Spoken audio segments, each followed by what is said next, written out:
가시는 거죠? 네. 네, 감사합니다, 장님. 정말로 저는 그렇게 하려고 그랬거든요. 2019년 8월에 그 광주 여기 아시아 문화 전당 거기서 그 불문과 선생이 한번 러시아 문학 관련해서 강연을 해봐라 그래서 톨스토이 전쟁과 평화를 2시서부터 시작했는데요. 화장실 가실 분은 가시죠. 근데 저는 안 갑니다 해가지고 끝나고 보니까 5시 40분인가 그런데 한 분도 화장실을 안 가셨어요 그때. 그래서 제가 광주 양반들은 대단하다. 물론 뭐 다른 데서도 강의를 몇 번 해보긴 하지만 요즘 대학생들은 결기가 없거든요. 아시다시피 그 눈을 딱 쳐다보면은 눈을 마주보는 학생들이 거의 없습니다. 이렇게 쳐다보면 같이 쳐다보면서 뭐 나한테 물어보고 궁금한 거 있나? 이렇게 해야 되는데 딱 쳐다보면 이러죠. 아니면 내려가거나 위로 올라가거나. 그래서 눈 맞출 학생들이 별로 없는데 시민 인문 강좌를 가면 훨씬 더 분위기가 좋다는 느낌을 많이 갖고 와중에 저기 이 전담대학에 제가 김남주 기념물에 한 3번쯤 선 것 같은데요. 다음 주에도 한번 여기 서게 되고 그래서 여기 시민들을 만나 뵙게 되면 오히려 훨씬 더 마음도 편하고 그래서 애초에는 제가 100분 강연하고 한 20분 질의응답 받겠다고 그랬더니 굉장히 싫어하시더라고요. 늦어도 8시 40분까지는 끝을 내라. 그래서 제가 8시 반까지만 이야기를 진행하고 여러분들께 몇 가지 질문을 받고 제가 대답하는 식으로 하겠습니다. 그래서 중간에 화장실 가는 시간은 없고요. 근데 요즘 학생들은 수업 시간에 그냥 일어나죠. 휴대전화를 들고 화장실 가죠. 자꾸 들락날락 거려서 니네 어디 갔다 와? 그럼 화장실 가는데 휴대전화를 들고 나가요. 5분이고 10분이고 20분이고 있다 들어오는 친구들이 많은데 유치원 학생들이 돼버렸다는 그런 느낌이 너무 많아서 대한민국의 대학이라는 게 과연 앞으로 살아남을 수 있을까? 한 세대 뒤에도 좀 아쉬운 그런 대목인데 제가 말씀드리고 싶은 핵심은 서양 어문학 공부를 제가 한 40년 넘게 하다 보니까 대학원 석사과정 들어갔던 게 한 40년 되니까요. 계속 남아있는 문제가 하나 있는 거죠. 어쩌자고 이 근대 혹은 현대라는 세계를 서양 세력이 주도하게 됐을까? 아시다시피 한 500년 되죠? 500년 됩니다. 이게 이른바 지리상의 발견이나 유럽인들 표현에 따르면 아니면 일본인들 표현으로 바꾸면 대항해 시대라고 흔히 이야기를 하는데 그게 불과 500년 역사인데 우리들이 알고 있는 근대가 만들어진 건 한 200년 역사밖에 안 된단 말이에요.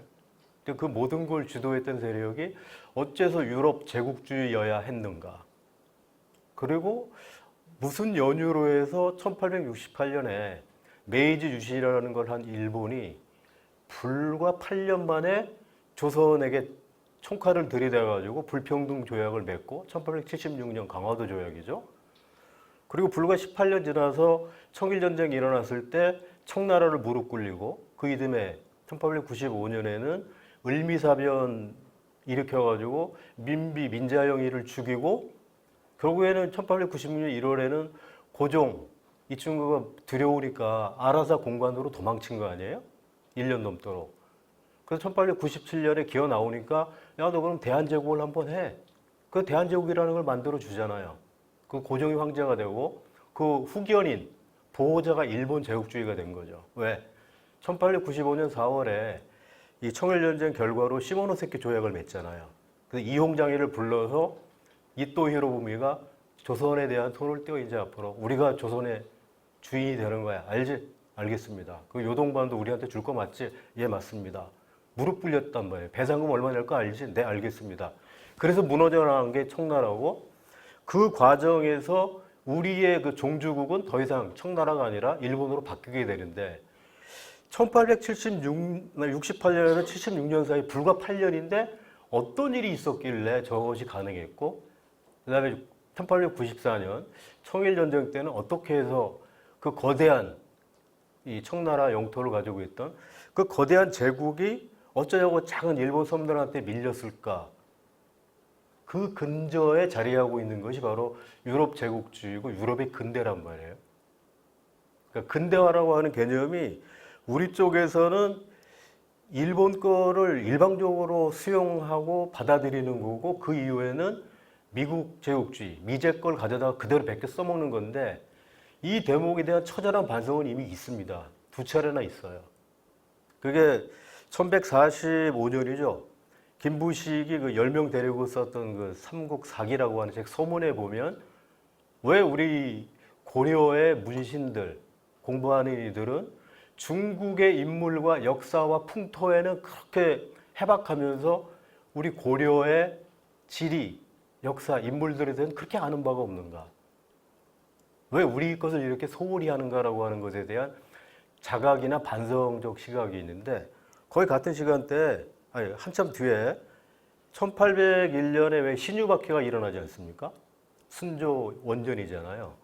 그때 다산 정영 선생이 붙들려가지고 1818년까지 만 18년 동안 강진에 유배되죠. 거기서 500여 권 책을 쓰이잖아요. 그 가운데 하나의 책이 사실은 책은 아니고 이 양반이 그 흑산에 있는 둘째 형 정약전 선생한테 편지글 주고받는 게 있고 한양에서 이제 폐족이 되어버린 당신의 그 큰아들 작은아들한테 보낸 편지가 많은데 그걸 묶어서 유배지에서 보낸 편지라는 책이 70년대 후반에 창비에서 나와가지고 지금 4번, 5번 교정본이 나왔죠. 거기에 보면 왜 우리 조선의 유학은 중국 걸 그냥 베끼는데 멈춰 있을까라고 하는 뼈저린 자기 반성이 있습니다. 전 그거를 읽으면서 굉장히 놀랐던 게 뭐냐면 적어도 유학에 관해서만큼은 우리가 일본보다 높지 않았을까 그러는데 다산 선생의 관점은 전혀 반대입니다. 일본 유학에는 두 가지 흐름이 있다는 거죠. 그러니까 조선 유학자들처럼 그대로 베껴 먹는. 그러니까 이쪽에서 최대한 한 거는 실용 신안 정도인데 일본도 그런 흐름이 하나 있는데 에도 시대 이후에 즉 1605년 이후에 에도 막부가 열려서 1868년에 무너지기 전까지 그 에도 막부 시대 초기에서부터 일본의 신유학이라는 게 만들어진단 말이에요. 오규 소라이나 이토 진사이 같은 사람들이 중국 걸 그냥 베끼는 건 의미가 없다. 우리 일본의 역사와 풍토에 맞는 즉 일본식의 유학의 재해석, 재정립이 필요하다 해서 다른 흐름이 하나 있는데 다산 선생이 만약 유배를 안 가셨으면 그 흐름을 모르셨을 건데 그 흐름을 아시게 된 거예요. 그러니까 하나의 책이 1145년에 나오고 다산 선생이 유배를 갔을 때가 1818년에 해배가 됐으니까 유배가 풀린 걸 해배라고 하지 않습니까? 약 650년을 사이에 두고 두 지식인 사이에 공감이 있는 거죠. 그런 공감을 저는 굉장히 일찍부터 가지고 있었어요. 이를테면 안톤 파블로비치 체호비 쓴 소설 가운데 첼로웨크 푸틀리아레라고 하는 소설이 있어요. 이게 상자 속에 든 사나이로 번역을 하는데 요새 상자라는 말 안 쓰죠? 사과 상자라고 이야기합니까? 뭐라고 하죠? 라면 상자라고 이야기를 해요? 상자라는 말이 없어져 버렸거든요. 그럼 제가 수업 시간에 앞으로 니들은 교수가 아마 그렇게 가르칠 거야. 박스 속에 든 사나이라고. 이게 뭐 하는 짓인지 모르겠다. 그런 형태로 우리는 우리들이 가지고 있는 것을 계속 없애가면서 큰 나라, 잘 사는 나라, 힘 있는 나라 걸 끝없이 베껴오는. 그래서 우리는 언제나 베끼는 것으로부터 해방될 수 있을까? 이게 제가 오랫동안 가지고 있었던 문제의식이고 그걸 러시아 문학을 공부했던 저도 마찬가지여서 한 3, 4년쯤 전에 저희 학교에 나와서 형님 저 나와서 좀 거룩한 얘기 한번 해주세요. 그래가지고 후배가. 그래서 진짜 거룩한 얘기를 제가 30분 한 게 그거예요.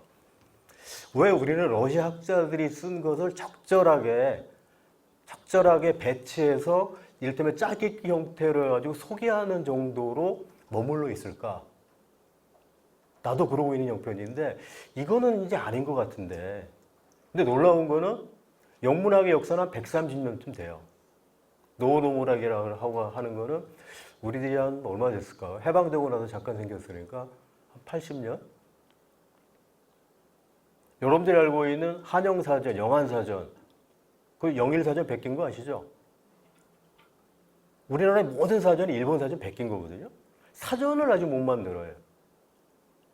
한영사전도 이란사전 베낀 거고, 일영사전 베낀 거죠. 이거는 좀 아닌 것 같다. 그러면서 우리는 이제 큰 소리를 땅땅하고 일본 뭐 아무것도 아니야라고 생각하는데 막간을 여기 잠깐 얘기하면 지구에서 일본을 발톱에 낀 때만치 생각하지 않는 유이한 두 나라가 있어요. 어디죠, 그게? 남북한이에요. 중국 애들은 일본 굉장히 무서워합니다. 아시다시피. 1937년 중일전쟁 했을 때 애들이 남경 들어가서 30만을 학살하지 않습니까? 그래서 지금은 좀 변했을지 모르겠는데 10여 년 전만 하더라도 중국에 가보면 걔들 텔레비전 드라마는 전부 대일전쟁, 중일전쟁 때 우리 중국인들이 얼마나 영웅적으로 싸우다 죽었는지에 대한 게 거의 다예요. 잊지 말자라는 거죠. 우리하고는 질이 다르게 그 일본에 대한 일반 공일증을 가지고 있어요. 걔들이.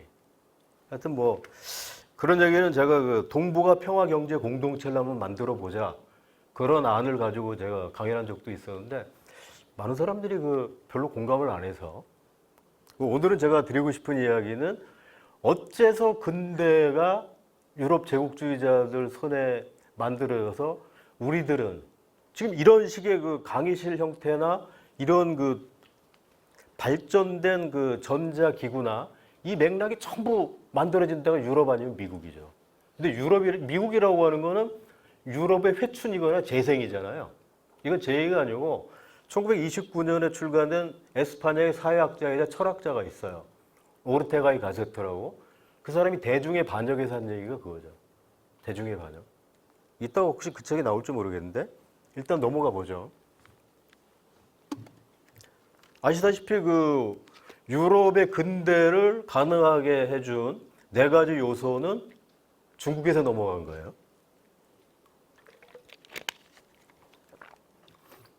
그러니까 우리들이 알기로 역대 중국의 최강을 대원제국 포함해가지고 네 개의 한국을 가지고 있었던 원나라로 보는데 전문가들은 중국이 최고의 문화와 과학과 예술의 르네상스를 경험한 것은 송나라 때라고 이야기합니다. 굉장히 약한 나라였죠.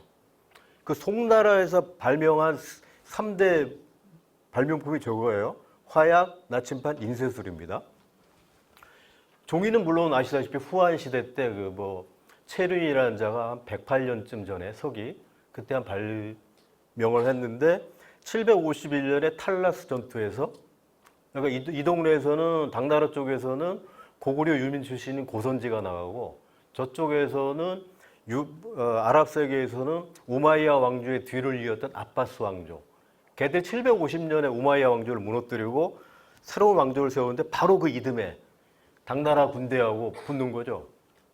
과연 당나라가 그러니까 중국 세력이 중동의 아랍 세력을 꺾고 더 진출할 수 있을지 여부를 두고서 붙은 세계사적인 의미를 가진 전투가 751년 탈라스 전투인데 일주일 동안 싸우면서 고선지가 이끌었던 당나라 군대가 탈탈 털립니다. 그때 데려갔던 상당히 많은 수의 제지 전문가들이 있었어요. 걔들을 잡아가지고 야 그럼 종이 한번 만들어 봐. 그래서 종이가 아랍 세계에 소개됐던 게 8세기 중후반에 소개가 되고 그래서 9세기 중반에 오늘날의 어디죠? 바그다드에 만들어졌던 세계 최대의 도서관이 있어요.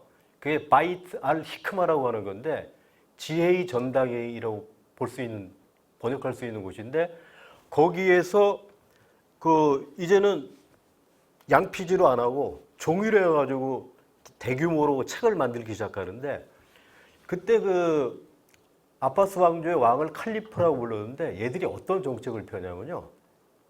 책을 한 권 가져오잖아요. 그럼 책 무게만큼 이 도서관에 바이탈 히크마에 없는 책이면 그 책 무게만큼의 금을 줘요. 전 세계 역사에서 처음이자 마지막이었던. 그래서 유럽에 여러분 잘 아시다시피 고전 그리스와 로마의 위대한 저작들이 있잖아요. 우리 알고 있는 자연 철학자들하고 일반 철학자들. 자연 철학자라면 과학자들이죠. 탈레스나 아낙시메네스나 아낙시만드로스나 이런 사람들. 그들의 저작, 히포크라테스의 의학 저작 같은 거.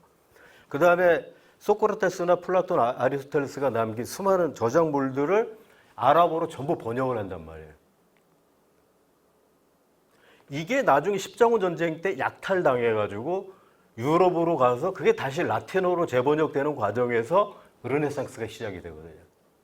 그러니까 만일 바이탈 히크마가 없었다면 르네상스도 없었을 것이다 라고 하는 게 일반적인 의미인데 그것을 또 가능하게 해줬던 것이 751년에 있었던 탈라스 전투다.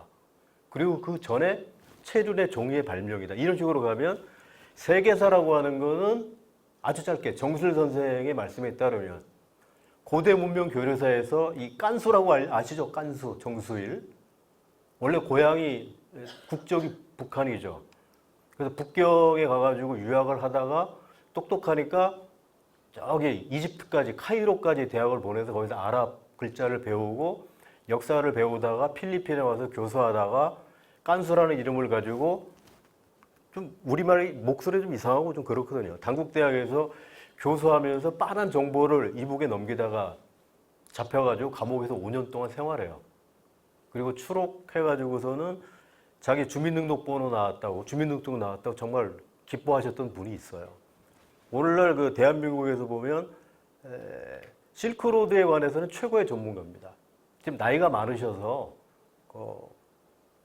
예전에 젊었을 때는 이제 한겨레에서 여름마다 시베리아 횡단 열차를 타고 뭐 가고 또 뭐 그 실크로드 길을 직접 안내하시고 그랬는데 경북대학에 한 2005년 6년쯤 오셨더랬어요. 그러니까 2002년에 제가 그 고대 문명 교류 한 700페이지 됩니다. 밑줄 쳐가면서 읽고 서평을 쓰면서 굉장히 기분이 좋았더랬는데 그때 그 양반 오셨길래 제가 그 얘기했죠. 선생님 제가 몇 년만 좀 나이가 젊으면 교수 뭐고 다 때려치고 선생님 제자하고 싶습니다. 그 얘기 드릴 정도로. 그러니까 이 양반이 영어, 프랑스, 도이치어, 일본어, 중국어, 한문, 아랍어, 라틴어를 해요. 우리말 빼고 8개를 하실 수 있는 거예요. 왜? 각주에 보면 나오거든요. 그래서 문장이 되게 좋아요. 그러니까 번역투의 문장이 거의 없습니다. 짤막짤막하게 정확히 쓰시는데 책을 읽다 보면은 통계치가 틀려지는 경우가 있어요. 제가 몇 개 바로 잡아가지고 뭐 출판사에 알려드린 적도 있고 그래요. 근데 여튼 굉장히 실력 있는 분인데 이분이 하신 얘기는 그래요. 인류의 그 문명사, 흔히 문자가 만들어지고 난 이후의 역사, 그 6,000년쯤의 역사에서 이를테면 선진, 서양, 후진, 동양이라고 얘기할 수 있는 시간대는 불과 500년이 지나지 않는다.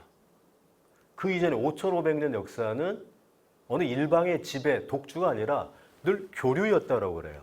교류의 역사다라는 거죠. 그러니까 지금 이 맥락도 사실은 제가 교류에 대한 이야기를 드리고 싶어서 말씀드리는 건데 어찌됐거나 실크로드에 보면은 길이 3가지 길이 있다고 정주선이 얘기하시거든요. 맨 위에 있는 게 초원길, 그 다음에 장건이 개척했다고 하는 오아시스길, 사막이죠. 그리고 해로를 완벽하게 뚫은 곳은 원나라 때 뚫어요.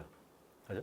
이 3가지 길이 3대 간선이고 3대 간선이 있으면은 밑에서 위로 간선이라고 하는 거는 횡으로 가는 거죠. 종으로 연결되는 수많은 길이 있어요. 뭐처럼? 마치 그물망처럼. 그래서 망상 조직이라고 하는 그물망 모양의 길들이 수많이 나는데 그거를 중국이 뚫은 게 아니고 로마가 뚫은 게 아니고 그 중간중간에 있는 크고 작은 소수민족들이나 큰 국가가 있을 거 아닙니까? 이 사람들이 필요해가지고 그때 길을 만들어서 전부 연결된 거죠, 사실은. 그러니까 중국이 뚫은 게 아니고 로마가 뚫은 게 아니라 그 둘이 필요해서 하여튼 어디까지는 왔는데 그걸 완벽하게 이은 것은 그 중간에 있는 수많은 상인들. 그죠? 상인 하니까 또 교토대학 교수 생각이 나는데 일단 넘어가고. 그래서 이 3가지 가운데 화약. 아시다시피 화약은 유럽의 신분제를 깨뜨리게 되는, 즉 기사를 없애게 만들어버리는 그 봉건제가 깨지게 되고 나침반은 대항해 시대, 인쇄술은 무엇보다 지식대중화. 저는 이게 굉장히 크다고, 지식대중화 굉장히 컸다 그 생각을 하는데 저 얘기가 아마 뒤에 나중에 나오게 될 텐데요.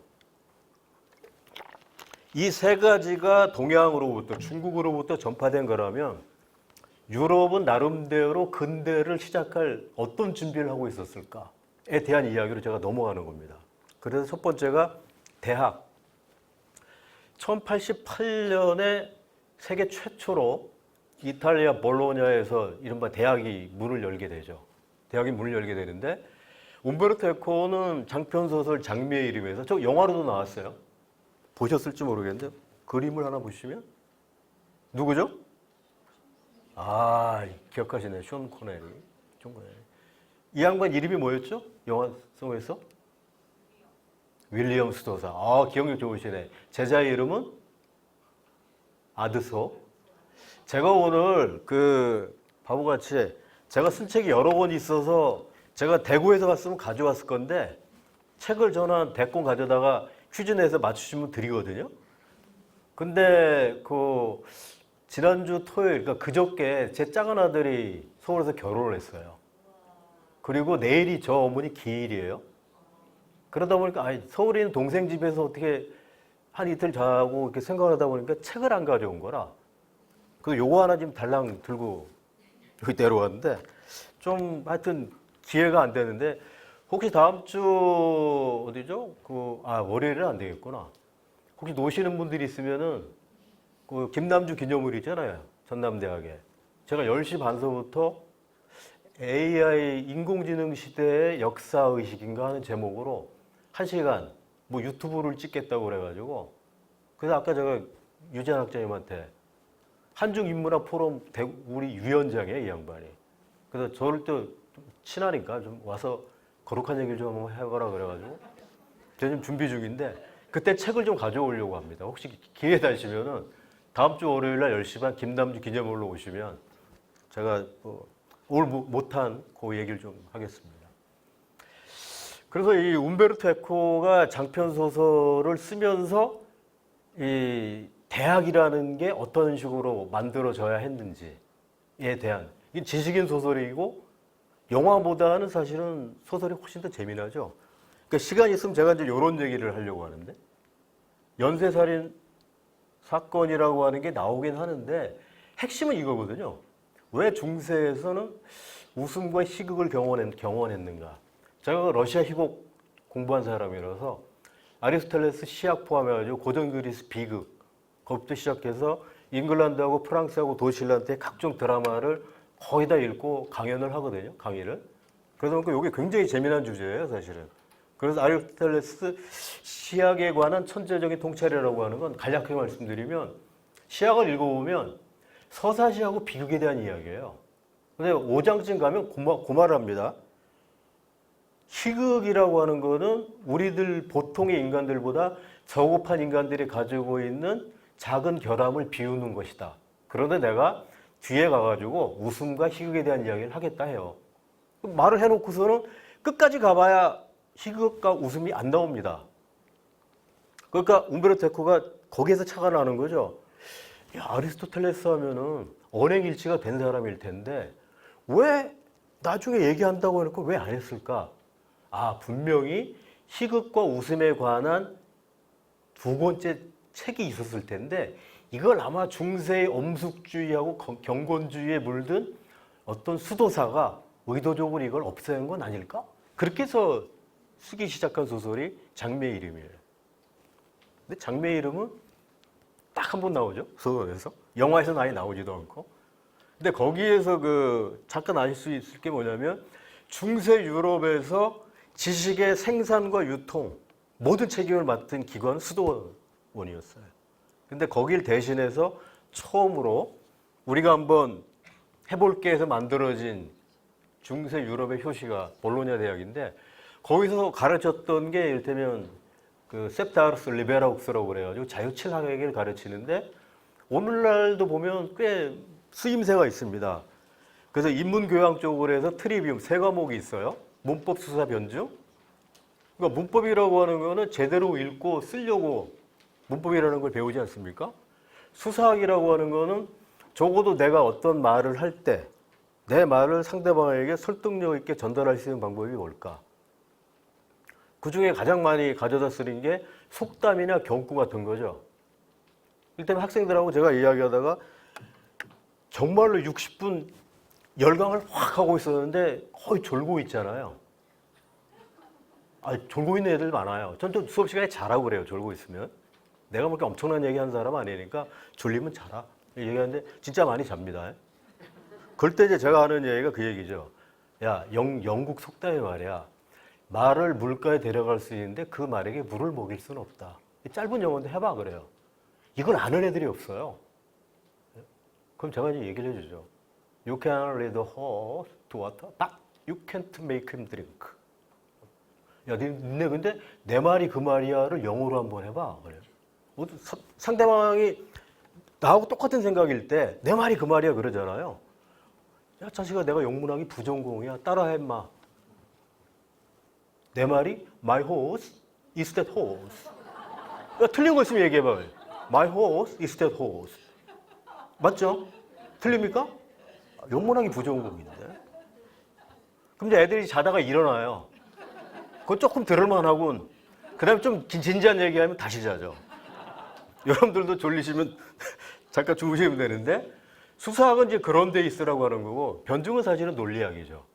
이 세 과목을 기초적인 인문교양으로 하는데, 오늘날의 대학생 애들도 거의 같은데, 요새 그 미국이나 유럽의 유수한 대학에서 교양 과목 중에 상당히 많은 게 글쓰기하고 토론 과목이에요.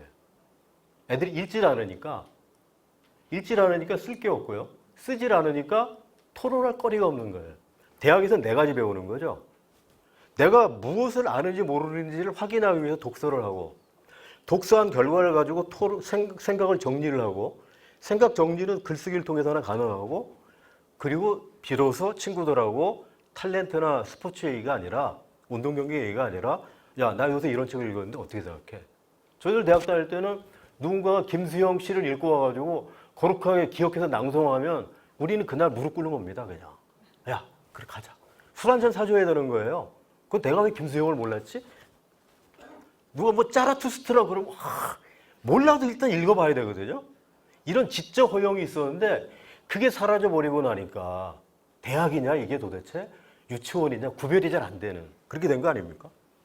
근데 요새 대학생 애들이 책을 읽지 않는다는 거는 생각하지 않는다는 거고, 생각하지 않는다는 거는 긴 글을 쓰지 못한다는 거고, 긴 글을 쓰지 못한다라고 하는 건 토론은 할 기본적인 능력이나 자격이 안 된다는 거죠. 네? 와중에 이공계 과목이 있어요. 그죠? 크바드리움이라고 그래가지고 산술기하 천문음악. 얘들 네 과목의 공통점은 수입니다. 수. 근데 음악이 왜 수? 음악은 제한된 시간 안에 몇 박자로, 여러분 아시다시피 8분의 12박자, 4분의 3박자 이런 식이잖아요. 시간 예술이죠. 시간은 끊을 수 있죠. 시계가 나중에 얘기 나오겠지만 이렇게 매끄럽게 흘러가는 게 아니라 기계 시계를 보면 툭툭툭 끊겨 있잖아요. 죽을 때까지, 우리 죽고 난 다음에도 애들은 계속 가잖아요. 그런 맥락에서 산술기와 천문음악의 기초는 수인데, 반대로 여기 나와 있는 조각이나 건축이나 미술, 얘들은 전부 공간 예술이죠. 그래서 이 수라고 하는 게 굉장히 중요한데, 얘들을 합치면 아까 말씀드린 세프트 아르스 리베락스라고 하는 자유 7학예가 되는데, 이 교양 교과목을 배우고 나서 당시에 가장 필요로 했던 최초의 박사는 신학 박사, 그 다음에 의학 박사, 나중에 법학 박사 학위를 주게 되고, 그리고 난 다음에 이 자유 7학예만 전문적으로 하는 사람들한테 철학 박사 학위를 줬단 말이에요. 오늘날 우리 인문학 공부하는 친구들이 받는 그 박사가 저거죠. 그래서 지식과 정보의 가장 중요했던 원천이 수도원에서 이제 대학으로 이동을 했는데, 이동하게 된 가장 큰 원인 중에 하나가 시장통에 살고 있는 사람들, 대중들이 원하는 그 지식의 확산, 거기 때문에 수도원에서 생활했던 특수한 인간들에서 대중들까지 확산하게 되는, 결국 학문의 대중화라고 하는 것이 대학을 통해서 가능해졌다. 이미 중세는, 그래서 유럽의 중세는 근대로 넘어올 채비가 이미 되어 있었다 이거죠. 여기서 퀴즈 하나. 대한민국에서 가장 오래된 대학이 어디예요? 대한민국, 성균관대학교? 걔들이 그렇게 얘기한다고 그러더라고. 걔들이 그렇게 얘기한다고 그래. 근데 그 성균관이 대학이었어요? 그거는 과거 시험, 최종 시험 보기 위해서 유생들 모아놓고 가르쳤던 교육기관이지 대학은 아니죠. 우리나라에서 가장 오래된 대학은 제가 보기에는 세브란스 의전 들어온 건 1885년이거든요. 언더우드라는 사람이 들어와가지고 나중에 이게 연세대학교 전시되죠. 그게 아마 1885년인가. 걔들이 제일 오래됐을 거예요.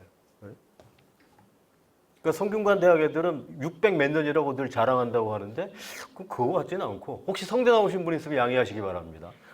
제가 성대를 안 다녀가지고. 그 다음에 원근법에 대한 이야기. 원근법 아시죠? 제가 그림을 보여드리면 요 왼쪽이 마사초가 처음으로 실현했던 성삼위일체 맞죠? 1427년인데 저는 이 그림이 좀 늘 위태롭게 보이는 게 요게 여기는 천천히 가면 요걸 이제 우리가 흔히 궁융이라고 하는데 아치라고 흔히 하잖아요. 저는 이게 아무래도 쏟아질 것 같다는 느낌이 자꾸 들어서 완전치 않은 원근법이라는 생각이 드는데 요거는 그림을 보시면 1504년 라파엘로가 그린 그 성모 마리아의 결혼 요셉이죠. 여기 주례가 있고 마리아잖아요. 여기 보시면 이제 이렇게 들어가죠. 이렇게 들어가고 이 전형적인 그 원근법의 예를 보여주는 게 이 신랑 들러리들 신부 들러리들 이렇게 나와 있는 건데 이 그림이야말로 그러니까 1504년이니까 올해가 2023년이니까요. 한 700년쯤 전에 정말로 가장 완전한 형태의 원근법. 가까이 있는 대상은 크게 그리고 멀리 있는 대상은 중간 크기죠? 가장 작죠? 흐리죠? 진하잖아요. 근데 예전에 그렇게 안 그렸다 이 말이에요. 그래서 뭐 이렇게 넘어가게 되는데 요게 1565년에 피터 브리헬이라고 하는 친구가 그린 눈 속의 사냥꾼이라는 그림인데 여기 보시면 진짜 전형적으로 가까운 데 있는 크죠? 진하죠? 먼데 흐리잖아요. 그죠? 크고 진하고 작고 흐리게 그린다. 근데 예전의 그림은 절대로 그러지 않았어요. 대상이 누구냐에 따라서 즉 신이면은 가장 중심에 있든 변두리에 있든 멀리 있든 굉장히 크게 그리고 사람이 가까이 있으면 그걸 작게 그렸단 말이에요. 결국 시각이 신적인 위치에서 인간의 위치로 넘어오게 되는 제가 여기 드린 게 이 순서란 말이에요. 하느님, 예수, 성직자, 평신도 마치 그 유럽에 가시면은 거대한 고딕 성당이 있잖아요. 맨 위에 물론 피레침이 있지만 십자가 위에 피레침이 있죠. 십자가가 있고 그 아래 내려오면은 이 위에 성삼위일체가 있고 예수가 있고 그 밑에 이렇게 좀 단이 좀 높아가지고 신부들 자리가 있고 평신도 자리가 있고 완벽한 의미에서 수직적 위계 질서인데 그 수직적 위계 질서가 수평적 위계 질서로 위계 질서가 아닌 거죠. 이제는 인간의 눈으로 대상을 보는 건데 고딕 성당을 그렇게 높게 만든 이유가 있어요. 제가 이제 쾰른의 어학과정을 다닌 동안 1년 반 쾰른에 살았는데 쾰른 대성당 높이가 162, 3m가 돼요. 그래서 어떤 사진기를 들이대도 전체가 안 잡힙니다. 그 성당을 제대로 잡으려면 잠자리 비행기를 띄워서 잡아야 돼요. 왜 그러냐면 162m가 완벽하게 잡히려면 이렇게 내려가야 되는 거죠. 피타고라스의 정리에 따라 가지고 여기가 162m면 여기가 얼마가 돼야 되느냐 계산해 볼 만하죠. 그래서 저기서 사진을 찍으면 내가 점으로 나오죠. 그 찍을 의미가 없는 거예요. 성당 사진 찍는 게 훨씬 낫지. 이거 실감하게 되는데 왜 그렇게 만들었느냐. 신을 한 번에 올려볼 수 없게 만든 거예요. 이렇게 보는 거죠. 이렇게 우러볼 수밖에 없게 만드는 이 시각에서 이제는 이렇게 보는 겁니다. 신을 숭배했던 하느님을 우러러봤던 그 시각에서 자연인으로서 인간의 시각으로 이제 대상을 들여다보기 시작한 것. 그게 전형적인 원근법이라는 거예요. 그래서 이 원근법에 대한 이야기를 제가 정리해 놓은 게 이런 건데 신 중심의 위계 질서에서 인간 중심의 세계로 전환한 거다. 이걸 많이 알고 싶으시면 2009년에 우리나라에서 번역 나온 유러피안 드림. 저 책을 우리나라에서 가장 열심히 3번씩 읽은 사람이 딱 한 명 있어요. 누구죠? 네, 고 노무현 대통령. 저도 그 프레시안에서 우연찮게 이 양반 장례식 당일날 경북대 이정우 선생, 당시 그 처음에 그 정책실장 했던 분인데 그 양반도 경북대 민규협 소속이었고 저도 그랬으니까요. 근데 그 양반 이제 민규협에 이름만 걸어놓고 잘 안 나오셨고 저 같은 사람은 뭐 민규협 나가고 경북대 민규협 의장하고 나중에 대경 민규협 의장 겸 전국 민규협 공동의장을 했는데 저랑 같이 1년 동안 그 양반 두 사람은 상임위원장을 했는데 전국 민교협 한 분이 지금 서울시 교육감 하시는 조희연 선생, 또 한 양반이 저하고 동갑이죠. 한양대 국문과에 있는 이도무 선생. 그래서 이도무 선생이 조희연 선생이랑 같이 그 교육감 선거운동을 한 얘기를 저한테 해주더라고.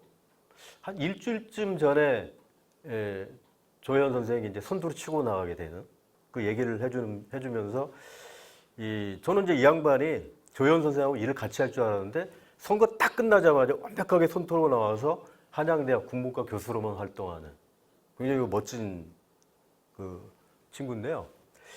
이 민규협 쪽하고 거리 늘 관심을 가지면서 가끔 뭐 회의 같은 거 하면 오셨던 분이 이종우 선생인데 초대 정책실장이 이종우 선생님이고 그 당시에 그 광화문 광장에서 프레시안 기자하고 이종우 선생하고 대담을 해요. 대담 기사 가운데 요 책이 나오더라고요.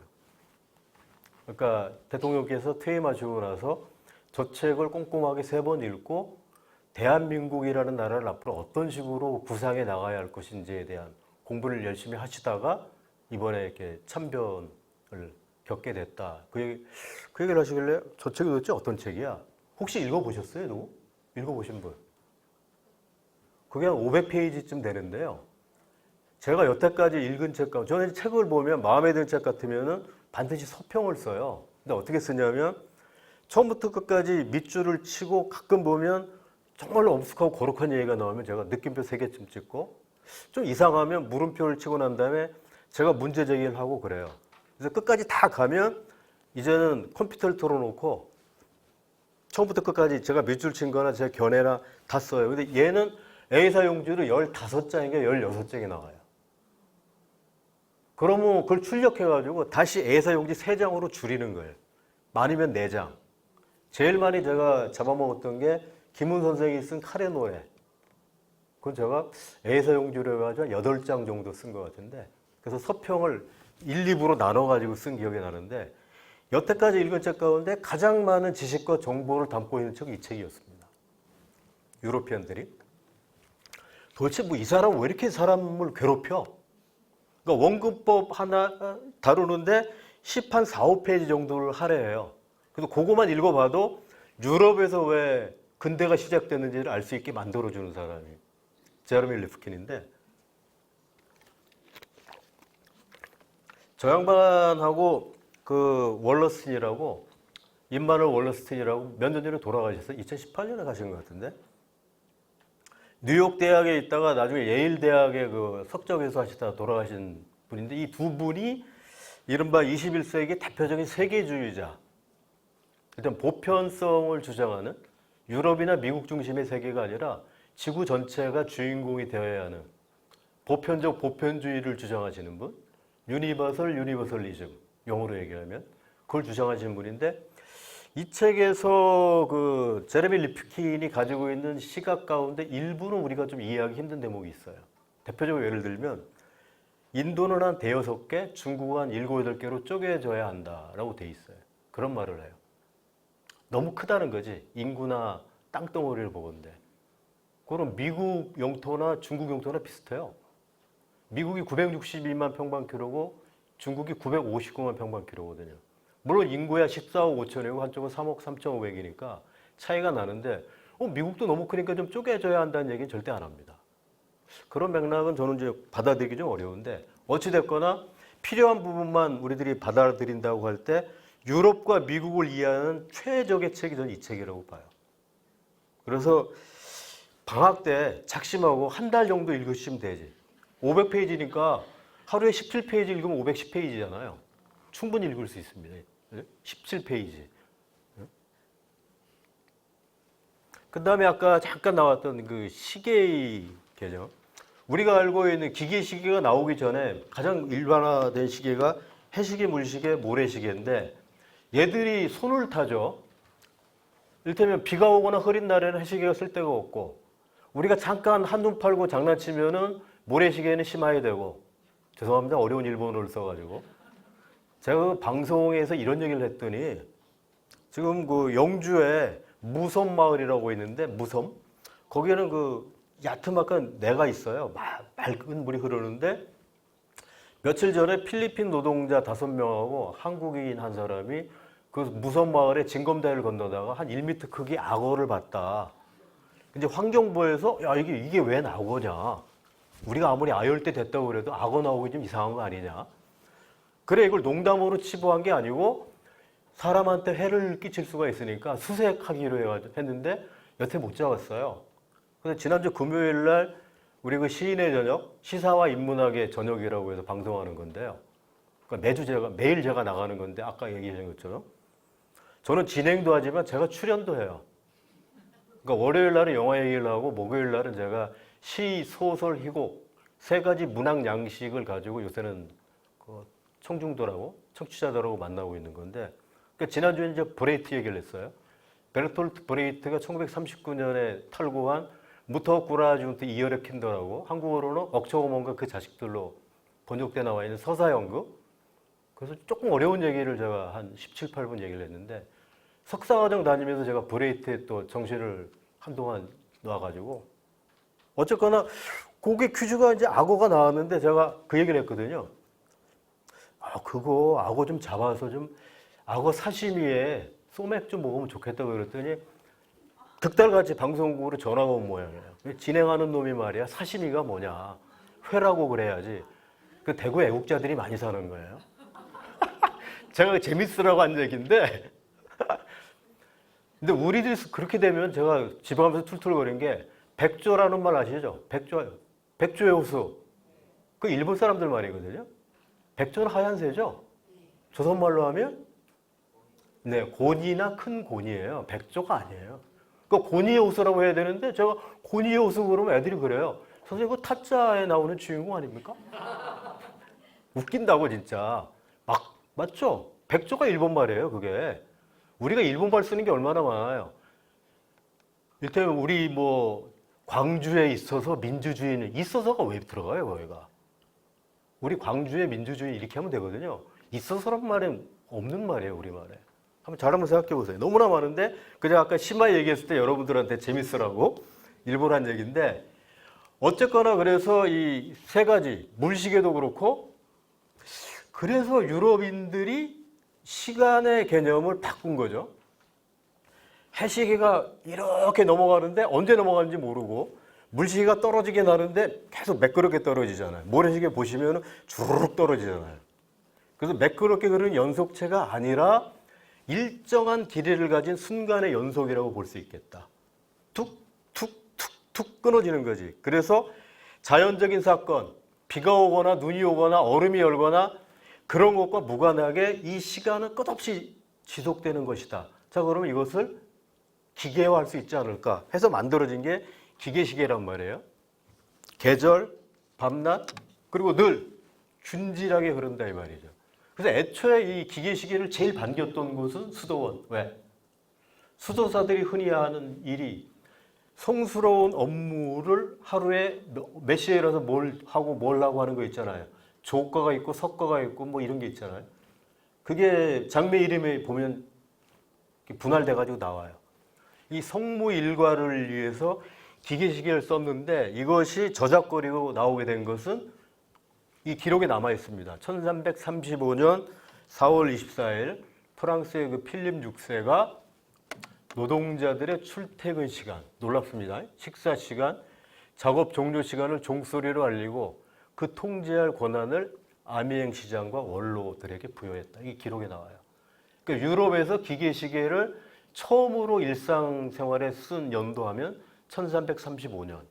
그러니까 적어도 한 900년 가까운 역사를 가지고 있는 거예요. 그래서 요 책의 요 대목에 대한 책은 2005년에 알프레드 크로스비라는 사람이 있어서 수량화 혁명이라고 하는 책인데 이런 책을 읽다 보면은 조금 우리 한국인이나 동양인들 관점에서 보면 화가 나는 대목이 있어요. 제가 아까 잠깐 얘기 드렸던 오르테가의 가세트의 대중의 반역에서도 그런 시각이 굉장히 현저하고 카를 야스퍼스가 얘기했던 그 추계 시대라는 얘기 들어보셨어요, 혹시? 악센자이트라고 하는데 독일어로는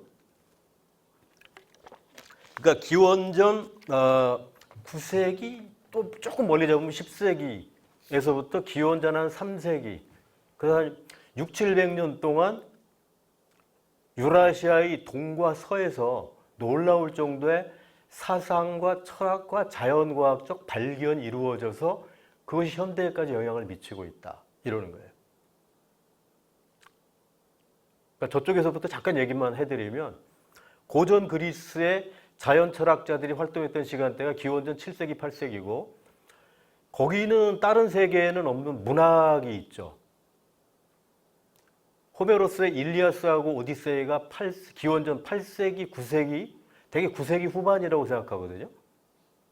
그 이후에 나온 게 아에스킬로스, 소포클레스, 에우리피데스의 비극, 아리스토파네스의 희극이 나오죠. 그것을 기원전 330년쯤에 아리스토텔레스가 원전으로 놓고서 세계 최초의 문예 이론서를 쓴 게 시학이에요. 이 사람은 철학자이기도 했지만 자연과학자이기도 했잖아요. 아리스토텔레스가.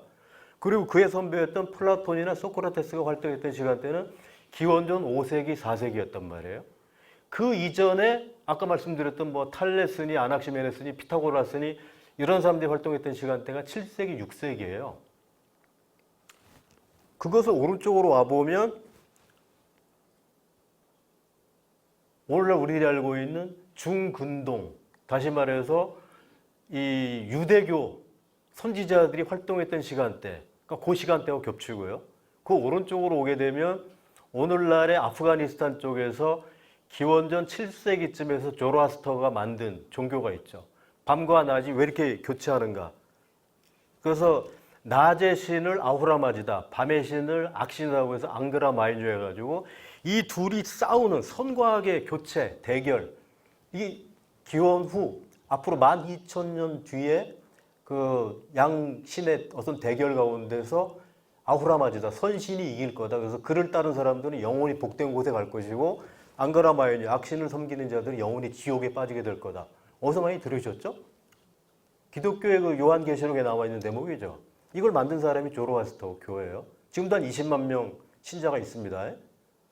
조로아스터를 도이치어로 표현한 게 짜라투스트라고요. 아시겠죠? 같은 사람이에요. 거기서 좀 오른쪽으로 오면 인도 우파니샤드 철학이 기원전 10세기쯤 성립이 됐는데 얘들에서 파생돼 나간 종교가 자이나교하고 우리가 알고 있는 불교입니다. 붓다가 활동했던 시간대가 기원전 6세기 중반대, 즉 공자보다 조금 이른 시간대란 말이에요. 그러니까 불교가 지금까지도 굉장히 영향을 미치고 불교하고 굉장히 비슷한데 아닌 종교가 힌두교죠. 힌두교의 뿌리가 아까 말씀드린 우파니샤드 철학에서 빠져나온 거예요. 그 오른쪽으로 다시 와보면 우리 잘 알고 있는 춘추전국 시대, 기원전 770년부터 221년까지 550년 동안 진행되어 왔던 여러분 잘 아시는 조문도 석사가이, 아침에 도를 들이면 저녁에 죽어도 좋다. 지지위 지지 부지위 부지 시지야. 아는 것을 안다고 모르는 것을 모른다고 하는 것, 그것이 곧 아는 것이다. 맞죠? 수선 이 만물 이 부쟁 처중인지소 고기요도 상선약수라고 해서 노자가 제8장에서 얘기했던 최고에서는 물과 같다. 물은 만물을 이롭게 하지만 다투지 아니한다. 그리고 많은 사람들이 꺼리는 곳에 있다. 그러므로 도에 가깝다. 오생이야 유의 이지야 무의 이유의 수무의 태이 이이주지야 태이 이의 장자 4편에 처음 나와 있는 양생주에 나오는 건데요. 우리들의 삶은 끝이 있으나 알매는 끝이 없다. 끝이 있는 것으로서 끝이 없는 것을 따르는 것은 위태롭다. 그럼에도 지식이 되고자 한다면 더욱 위태로울 따름이다. 장자. 그죠? 그러니까 우리들이 알고 있는 유가나 도가가 만들어지고 불교가 만들어졌던 그 시간대, 이게 기원전 3세기 올라가면은 9세기, 10세기였단 말이죠. 그 시간대를 얘기했던 사람이 야스퍼스인데 결론은 뭘로 내리냐면 자연과학적 사고, 즉 분석적인 태도를 가지고 우리 주변의 대상을 바라봤던 사람들은 우리 유럽밖에 없다 이거예요. 그 출발이 그리스였으니까요. 근데 재미난 얘기지만 그리스라고 하는 쪽을 이 사람들이 유럽으로 넣기까지는 시간이 많이 걸렸어요. 제 기억이 맞으면 아마 1872년에 니체가 썼던 디 게부르트의 트라게디에 비극의 탄생이 아마 원년일 거라고 저는 생각을 합니다.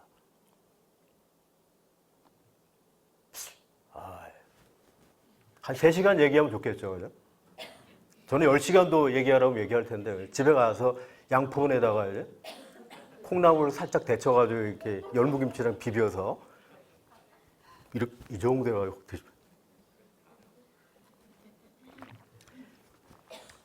오르테가의 가세트는 대중이라고 하는 것에 대해서 개인에서 출발해요. 그다음 대중하고 선택된 소수 혹은 세습 귀족, 그 다음에 상층 권위, 뭐 그런 식으로 해가지고 이 사람들을 나눕니다. 얘들은 이제 철없는 거죠. 문명의 원리는 모른 채 문명의 결과만을 가지고 즐거워하는 인간들. 그다음에 스마트폰의 작동 원리 같은 거 모르죠. 4차 산업혁명 이전에 3차 산업혁명의 근간이 뭐고 2차는 언제 일어났고 왜 그것이 1차의 근거를 뒀는데 더 발전했을까? 적어도 산업혁명이 지금 4차까지 와 있는데 그 과정과 경과 과정 속에서 이 각각에서 주도한 나라와 그 주도한 결과가 뭘로 이어졌는지에 대한 이해가 없이 이를테면 요즘 20대들이 갖고 싶어하는 게 남자애들의 외제차란 말이에요. 자동차 적어도 2만 개 이상의 부품이 들어가야 되는데 자동차가 작동하는 원리 자체는 무관심하고 이게 페라리야 뭐 이런 거에 상표에만 관심이 있는 여자들은 이제 명품 백이겠지만 이런 사람들 대중이라고 보고 얘들은 권리만 주장한단 말이에요. 그리고 나에게는 무한한 정도의 가능성이 있다고 생각하는 거예요. 내가 머릿속에 뭐 물어보면은 자기 나름대로 의견을 이야기해요. 근데 이 의견이 틀렸다 하더라도 이쪽에서 야 그거 좀 이상한 거 아니야? 이게 더 맞아. 이렇게 얘기를 하면 옛날엔 들었는데 지금 뭐냐면 그래? 너하고 나하고 다른 게 뭔데? 이 사람들이 권리만을 주장한다면 이 사람들은 의무를 생각하는 사람들이에요. 이 사람들이 주장하는 거는 얘는 자기가 거의 천재 수준이라고 생각하는데 이 사람들은 뭐라고 생각하냐면 천재와 천치 사이의 거리는 종이 한 장 차이라는 걸 명확하게 인식하고 있는 사람이에요. 책임을 많이 가지고 있는 사람. 내가 가지고 있는 역사적 책무가 무엇인지에 대해서 끊임없이 고민하는 사람들이 이 사람들이에요. 근데 이 사람들이 19세기 중반까지만 하더라도 주도권을 주고서 나를 따르라 그러면 애들이 따라왔는데 19세기 후반서부터는 그게 끝장나 버렸다는 거죠. 왜? 유럽의 인구가 1억 8천만에서 1914년이 되니까 불과 100여 년 만에 4억 6천만으로 2억 8천만이 늘어나 버리는 그 과정에서 역사 교육을 시키는데 실패했다는 거죠. 먹고 사는 것만 가르쳐줬다는 거죠. 근데 얘들이 지식인들의 책을 읽고 강연을 들으러 오는 이유는 나하고 의견이 같은지를 한번 맞춰보는 거지. 그래서 맞다고 그러면 저 새끼 똑똑한 놈이고 다른 소리를 하게 되면 미친놈의 헛소리라고 생각하는 거죠. 인정 안 한다는 거예요. 우리나라 요즘 그런 사람들 굉장히 많습니다. 놀라운 얘기인데 이걸 1929년 100년 전에 한 얘기가 이걸 이제 어떻게 가냐면 나라로 가요. 여러분 유럽을 만든 새 나라가 어디죠? 오늘날의 근대 유럽을 만든 새 나라. 잘 아시다시피 붙어있는 나라들이죠. 잉글랜드, 프랑스, 도이칠란드. 이 양반이 에스파냐 사회학자이고 철학자인데 대놓고 얘기합니다. 저기가 바로 상층권이 세습 귀족, 뛰어난 역사의식, 도덕적 책무를 갖고 있는 나라들이라고 이야기를 해요. 나머지는 뭐라? 대중민족, 대중국가로 이야기합니다. 이탈리아, 에스파냐, 포르투갈, 그리스 다 대중국가라고 이야기를 해요. 자, 여기서 저의 질문. 자, 그럼 아시아의 대표 선수 세 나라를 이야기하면 경북대 애들 전부 한중일 그래요. 됐고. 아시아에 몇 나라, 동북아시아에 몇 나라가 있어 그럼 애들이 한중일 그래요. 더 이상 나라가 없는 거예요. 잘 생각해봐 임마. 북한은 나라가 아니냐? 밑에서부터 대만, 중국, 몽골, 러시아, 남한, 북한, 일본. 이거 네팔에서 온 애들 다 알아요. 7개 나라가 있다는 걸. 한중일만 알고 있는 애들은 대한민국 대학생들이라. 잘못 가르치고 있는 거죠. 뭔가. 에? 지도를 펴놓고서 제가 유럽지도 아시아지도 그리면 애들이 죽으려고 그래요. 왜 그렇죠? 인문지리하고 세계사를 안 배운 애들이 98%, 99%예요. 배운 애들도 20시 끝나고 나면 하얗게 새하얗게 뇌를 그냥 세척해버리고 마니까 도대체가 거기까지만. 제가 대학 관두는 마당에서 이렇게 악담하는 게 아닌데 어쨌거나 근데 이 사람들이 좀 확장을 하면 나눴죠. 이제 그 다음에 대륙을 얘기를 해요. 자, 유럽의 지배가 끝났다고 하는데 그럼 유럽의 뒤를 이을 때를 생각해보자. 어디냐? 1920년대, 30년대 생각을 해보세요. 중국은 거의 준식민지 상태 됐죠. 일본은 후발 제국주의 국가로 열심히 흉내는 냈는데 나름대로의 그게 없죠. 내세울 만한 그것이 없죠. 유럽하고 미국 걸 베껴가지고 힘없는 나라들을 계속 모아갔으니까. 그럼 어디가 있어요? 두 나라를 얘기를 합니다. 하나는 러시아. 근데 러시아에서 그때 스탈린이 권력을 장악한 게 1928년에 잡고 난 다음에 1년 지났으니까. 근데 오르테가이 가세테 가지고 있는 세계관은 명확합니다. 모든 혁명은 15년만 지나면 빠른 속도로 반동으로 회귀한다. 그 출발은 프랑스 대혁명이죠. 1789년에 일어나서 1804년 나폴레옹이 황제가 되죠. 제국으로 간다고. 공화국을 만들었다가 왕국이 아니라 제국으로 가버려요. 훨씬 더 악랄한 형태로 넓어진단 말이죠. 그래서 거기서 착안해서 이야기하는데 실제로 러시아도 1917년에 혁명은 났는데 32년에 모든 문학과 예술하는 사람들의 입을 막아버리고 1934년에 이른바 작가동맹이라는 걸 만들어버려요. 사이어즈 피사첼레이 그래가지고 전부 모든 사람들을 인간 영혼의 기술자로 만들어버리는 스탈린의 절대 1인 권력이 만들어지면서 급속도로 짜르 체제로 간단 말이에요. 딱 맞는 그 수치인 것 같아요. 그 소련도 아니고 미국은 아까 얘기했죠. 유럽의 재생이나 회춘이기 때문에 미국이 우리를 대신할 수 있을 거라고 생각하지 않는다. 자, 그러면 앞으로 미래의 지구를 인도할 유일한 대륙이 어디냐 이거지. 다시 유럽이라는 거죠. 근데 그 제약사항이 있다는 거지. 뭐죠 그게? 자연국경. 산맥이나 강이 되게 국경이죠. 바다나. 이걸 전부 헐어가지고 유럽을 하나의 통합된 거대한 대륙 국가로 만들어라. 그렇게 되면 우리가 다시 한번 지배할 수 있을 거다. 세계를. 그래서 만들어진 게 2005년에 출범한 유럽연합이에요. 그것을 얘기했던 사람이 오르테가 가세트입니다. 그러니까 개인에서 출발해서 국가로 갔다가 대륙으로 간 거죠. 그 뭐야 그 나머지 나라들, 나머지 대륙은 뭐지? 들러리거든요. 근데 마땅히 이게 반박할 거리가 아직도 제가 손에 못 잡았어요. 그걸 제가 나중에 세월이 흐르면 동학에서 어떻게 한번 공부를 해볼까? 동학? 근데 지금은 제가 전혀 그쪽에 대해서 아는 바가 없는데 우리 쪽이 만일 그 일본의 폭력적인 근대의 되풀이라고 한다면 너무나 서글픈데 1861년에 수훈 최저호 선생의 머릿속에서 나왔던 그 동학이라고 하는 것이 가지고 있는 근대성은 혹시 있지 않았을까? 뭐 그런 막연한 추측이나 생각을 하면서 공부를 좀 해봐야 되겠다는 생각이 드는데 그래서 이 오리엔탈리즘이라고 하는 게 아주 간단한 거죠. 유럽 문명을 제외한 세계의 모든 문명은 작지만 극복할 수 없을 만큼의 치명적인 결함을 가지고 있기 때문에 유럽 문명의 지도 편달을 받아야 온전하게 제 문명의 구실을 할 수 있다. 이런 관점입니다. 그러니까 모든 문명의 선두에 유럽 문명이 있고 나머지는 우리를 따라와야 한다는 거예요. 즉 상층 권위는 유럽 문명밖에 가지고 있지 않다. 근데 그 근거는 가장 핵심적인 게 진리는 분석에서 오거든요. 끝없이 쪼개가지고 더 이상 쪼개질 수 없을 때까지 들어가는 것이. 그러다 보니까 1915년에 아인슈타인이 특수상대성 원리를 발표했을 때 더 이상 1687년에 만들어졌던 뉴턴의 고전 물리학 체계가 깨지는 거죠. 그거는 거대 담론이잖아요. 그죠? 왜 바닷물이 넘치지 않는가? 왜 달과 지구는 충돌하지 않는가? 라틴어하고 간단한 수식을 가지고 우주 운항의 법칙을 논리적이고 체계적으로 만들어냈던 인물이 뉴턴이라면 이제는 우리들 눈에 보이지 않는 미시 쪽의 담론을 가지고 이야기를 시작한 훨씬 더 정치하게 쪼개기 시작한 거거든요. 그래서 오늘날에는 훨씬 더 양자역학이라고 하는, 근데 양자역학을 읽다 보면 부처님 생각이 많이 나요.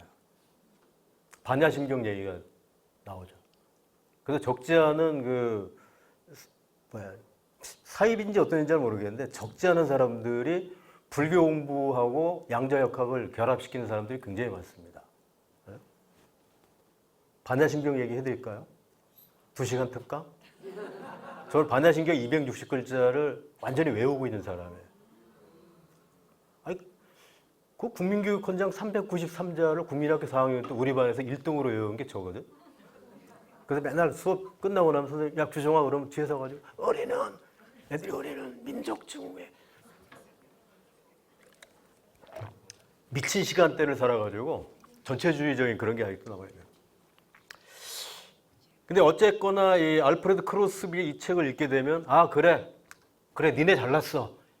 그래, 앞으로 두고 봐. 이런 생각이 좀 많이 든다. 그런 말씀을 좀 드리고, 시간. 혹시 이거 읽어보셨어요? 베니스의 상인이라고? 샤일록 나오죠? 유럽 사람들이 생각했던 시간의 개념은 요거였습니다. 하느님이 모든 사람들에게 부여한 공동재산이 시간인데, 샤일록 직업이 요거잖아요. 고리대금업자였죠. 고리대금업이 직업이었잖아요. 야, 안토니오하고 바사니오 아니에요. 내가 어떻게 그래, 시간을 석 달, 넉 달 지나고 난 다음에 이자를 안 줬다고? 그게 말이 돼?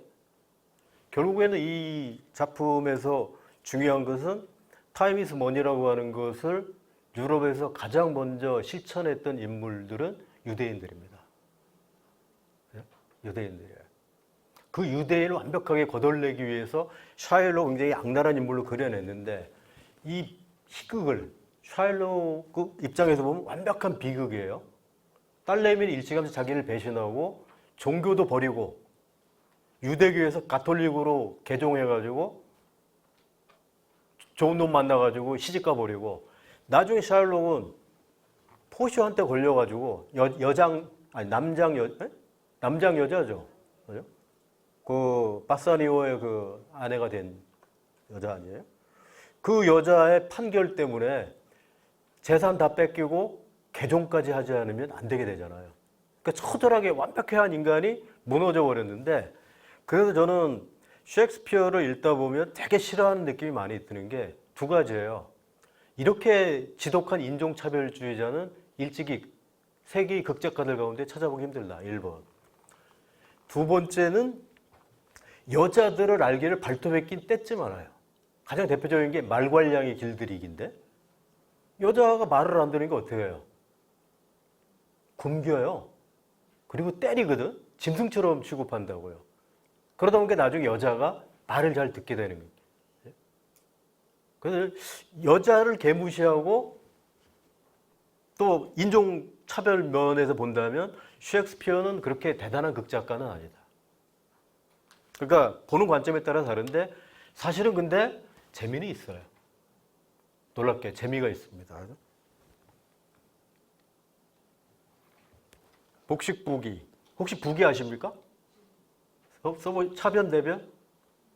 복식부기가 나오기 전에는 사람들이 공책 하나에다가 지출하고 수입을 한꺼번에 다 적어 놓으니까 한 일주일만 지나고 나면 뒤죽박죽 돼가지고 정신을 못 차리는 거예요. 이걸 반쪽인 거죠. 수입 지출해가지고 나중에 똔똔하면 영 나오게 만든 거. 그 복식부기를 창안한 사람도 이탈리아 1300년 무렵. 저것을 아마 가능하게 했던 게 이 책에는 나오진 않는데 이 책에 나오지는 않는데요. 수를 지구상에서 맨 처음 발명한 나라가 어디예요? 인도죠. 인도에서 수가 만들어지는데 인도에서 만들어진 숫자 가운데 유럽인들을 가장 괴롭혔던 숫자는 0. 0이에요, 0. 이 0을 맨 처음에 생각해낸 분이 누구냐면 붓다입니다. 그럼 제가 여기서 퀴즈를 하나 낼게요. 수 중에 가장 큰 수를 뭐라고 하죠? 무량대수예요. 근데 저는 무량대수보다 큰 수를 알고 있습니다. 뭔지 아세요? 무량대수 더하기 1. 그걸 학생 하나가 손 들어요. 선생님 저는 알고 있습니다. 그래서 알지 난 네가 뭐라고 할지. 더하기 2 하려고 그래야지. 일로 나와 이 새끼. 콜럼부스의 달걀 흉내라는 똑같지 임마. 저는 보자마자 무량대에서 더하기 1. 이게 수의 속성이에요. 맞죠? 아무리 큰 수보다 더 큰 수가 있다는 거지. 아무리 커도. 그래서 0이라고 한 숫자를 인도에서는 슈냐라고 불렀는데 그게 공이거든. 맞아? 관자재보살, 행신, 바냐바라, 밀다시, 조견, 오온, 개공, 도일체고액, 사리자, 색불, 이공, 공불, 이색, 색즉시공, 공즉시색 할 때 그 공이거든. 0이에요 이게. 이게 유럽에 딱 들어갔는데 그 아랍 세계를 거쳐서 이게 유럽으로 들어가면서 이게 아라비아 숫자가 된 건데 세계 최대의 도둑질 이게 유럽 아랍이 발명한 나라가 아니라 인도인데 인도가 가장 큰 도둑질을 당한 나라예요. 그래서 요새는 인도 아라비아 숫자라고 되게 표기를 합니다. 얘들은 중간 매개자였을 뿐이에요. 800년에 걸쳐가지고 들어갑니다. 그래서 1202년에 이탈리아에 들어가가지고 이 산반서라고 하는 책을 쓴 인물이 여러분 잘 아시는 피보나치라는 인물이에요. 피보나치 수열이 어디서 나오죠? 혹시 피보나치 수열이 나오는 그 굉장히 재미난 소설 다빈치 코드 아주 맨 처음에 나오잖아요. 1, 2, 3, 5, 8, 13, 21 이렇게 나오는 거 34 이렇게 나오는 거 있잖아요. 피보나치 수열 거기서 왜 0을 싫어했냐면 신이 우주를 창조했다고 하는데 0이나 0이 비어있으면 안 되는 거예요. 모든 게 꽉 차 있어야 됩니다. 세상은. 그래서 대기는 에테르로 꽉 차 있었다고 생각한 거지. 비어있는 그림 혹시 유럽에서 만든 그림 중에 비어있는 그림 보셨어요? 유럽의 그림 유학은 그게 수채화학은 비어있는 공간을 보셨냐고. 없거든요. 꽉 채워야 되는 거예요. 우리 동양의 그림은 비어있는 게 더 많죠. 세한 연우지 송백지 후저야. 1844년에 추사 김정일 선생이 우선 이상적한테 그려준 그림이 있죠. 그게 세한도거든. 도노 자한편에 나와 있는 세한 연우지 송백지 후저야에서 따온 게 세한도거든. 거기에 보면 빈 공간이 훨씬 더 많거든. 우리는 공을 자연스럽게 수용했는데 유럽 애들은 수용이 안 됐단 말이죠. 그걸 수용하는데 시간이 많이 걸려요. 한 200년 넘게. 그게 이제 구텐베르크 인쇄술까지도 연결이 됩니다. 그래서 식자공들이 이 수의 정립에 굉장히 도움이 많이 되지. 왜? 숫자들이 들쭉날쭉했는데 이걸 하나의 형태로 우리들이 인식하기 좋은 꼴로 만든 사람들이 식자공이거든요. 그러니까 세상의 모든 건 연결되어 있습니다. 레이건의 똥처럼. 이 얘기하면 또 다른 얘기니까. 그래서 이 부기 쪽으로 가면서 제가 굉장히 공감한 게 데카르트가 얘기했던 코기토 에르고 숨, I think therefore I am. 여기서 생각한다라고 하는 거는 의심하는 거거든요. 딴 얘기가 아니라 많은 사람들이 자명한 이치라고 생각해 볼 때 그게 진짜 자명해? 난 동의할 수 없어. 이런 거란 말이에요. 근대의 핵심은 의심하는 데가 있어요. 의심하는 데 있는 거예요. 여기서 저의 질문. 흥부가 좋아요? 놀부가 좋아요? 좋은 사람이 누구예요? 없다고? 꼭 물어보면 저렇게 대답하는 사람 때문에 머리가 아픈 거야. 둘 중에 하나 선택해야 되는데 제3의 길이야 아주. 아니 뭐냐고. 흥부가 좋은 분 손 들어보셔. 착한 사람들이 몇 안 돼. 놀부가 좋은 분 손 들어보셔. 나머지 뭐냐고 이게. 대답을 안 해. 이따 끝나고 교무실로 와야. 무릎 꿇고 손 들고 있어야 돼. 자 그러면 심청을 얘기해 보죠. 심청이 효자예요? 효녀예요? 뭐예요 그러면? 아니라고 그러면 아니면 바깥이야? 심청은 조선시대 유교 논리에 따르면은 절대로 효녀가 될 수 없습니다. 왜 그러죠? 자살했잖아요. 자살자라고. 아버지 50대 중반인데 16살밖에 안 먹은 게 아버지를 위한답시고 신발 벗어놓고 뛰어내린 거 아니라? 강상의 죄예요 이게. 그러니까 논리적으로 맞지 않는데 우리는 그걸 효녀라고 배웠다고요. 학교 다닐 때.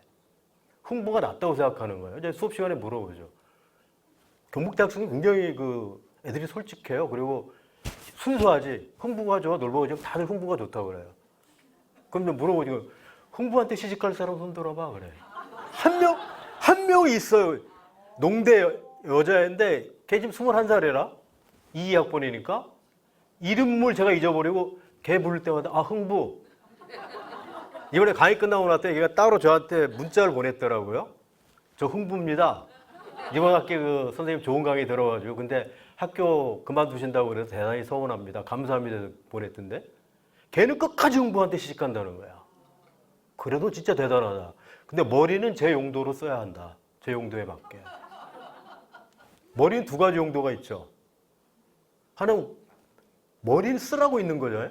머리 못질 하는데 쓰는 사람 별로 없죠. 데모 칠 때 머리 이건 아니죠. 또 다른 용도는 뭐죠? 정우성이나 전지현 같은 용도로 쓰는 사람들이 있죠. 두 가지 용도. 근데 우리 같은 경우는 일반적으로 머리는 첫 번째 용도로 쓰죠. 두 번째 용도는 쓰기 힘들잖아. 그래서 두 번째 용도로 쓰는 사람들을 뭐라고 불러요? 탤런트. 영어는 그때 쓰는 거예요. 탤런트. 강의를 하는지 개그를 하는지 잘 모르겠네. 이를테면 일반인들이 나는 생각한다. 그러므로 나는 존재한다. 이런 말을 시장 통해서 들어보셨습니까 혹시? 아니면 1543년에 나온 코페르니쿠스 죽기 1년 전에 써놓은 책 이른바 지동설 주장했던 천체의 회전에 관하여 과연 저것에서 일반인들이 지구가 돌든 태양이 돌든 무슨 상관이 있어요? 그냥 사는 거지? 그런데 복식부기는 아니죠. 정말로 이게 굉장히 계산이 아주 일목요연한 거지 사는데 얼마나 많이 도움이 돼요. 이런 사고방식이 특히 우리 쪽에서 미약했다는 거지. 그것을 적극적으로 파고 들어갔던 인물들을 우리가 실학자들이라고 이야기를 해요. 그런데 정조가 싫어했죠. 그래서 문체반정을 일으킨 거죠. 폐사소품체니 뭐 해가지고 짜잘구려한 거에 신경 쓰지 말고 이 자식들아 고대 중국에 말이야 공자맹자 그때의 문장으로 다시 돌아가야지 니들 뭐하고 자빠졌는 거야 지금. 굉장히 싫어했던 인물이 중국 갔다 오신 분 연암 박지원 선생이죠. 그리고 인쇄술. 인쇄술 하면 이제 한국 사람들 흥분하죠. 세계 최초. 어쩌라고 세계 최초 그래서. 박정희 때 그걸 만들었어요. 여의도의 국회의사당. 신문에 대문짝만하게 나온 게 뭐예요? 동양 최대의 국회의사당이라는 거야. 국회의사당 동양 최대로 지으면 민주주의가 최고로 발전합니까? 건물만 큰 거지? 그렇지 않아요? 골 때리 최고, 최대, 최연소, 최고령 이걸 왜 이렇게 따지는 거예요 지금? 응? 여기 나와 있는 것처럼 금속 발자를 통해서 유럽에서는 뭐 거룩한 얘기가 없네. 학문의 대중화가 이루어져요. 학문의 대중화. 뭐 없나? 여기 있네. 지식 대중화. 1453년에 있었던 세계사적 사건은 콘스탄티노플이 함락되는 거죠. 오스만 투르크한테. 그 동로마 제국이 멸망해서 로마 제국 천년의 역사가 끝장이 나는 건데 동로마 제국이. 서로마는 476년에 망했던 거고 적어도 1500년이 넘는 세월 동안 유럽과 아시아의 서부 일부 지역을 지배했었던 로마가 완벽하게 끝장나는 건데 문화사를 공부한 사람들 관점에서는 구텐베르크의 인쇄 원년을 되게 1453년으로 봐요. 그런데 처음 저렇게 출발을 했는데 1408, 90년대 유럽 전체에 있었던 인쇄소의 숫자는 불과 100여 개였어요. 근데 저기 나와 있는 것처럼 불과 20, 30년 뒤에 1100개의 인쇄소가 만들어진다는 거예요. 그래서 영국의 런던, 프랑스의 파리, 폴란드의 크라쿠프, 헝가리의 부다페스트, 이탈리아의 팔레르모, 에스파냐의 발렌시아 이게 평행사변형으로 그려지는데 여기에서 수백만 권의 책들이 인쇄돼 나오는 겁니다. 근데 실제로 우리들의 삶에 관련된 책들이 많이 나온다는 거지. 여기 보시면 인체부도하고 해도 그 다음에 성서 일상에서 많이 볼 수 있는 책들이잖아요. 근데 우리나라에서 그 금속활자 만들어서 쓴 사람들이 누구죠? 고려시대 때? 스님들이죠. 정교일치였으니까 고위직 스님들, 그 사람들 몇 사람들이 방금 전에 읽었던 반야심경의 첫머리 같은 거 그냥 한 거예요. 법성 원흉 무이상, 제법 부동 본래적, 운명부상 절일체, 증지 소지 비여경. 이건 또 뭐죠?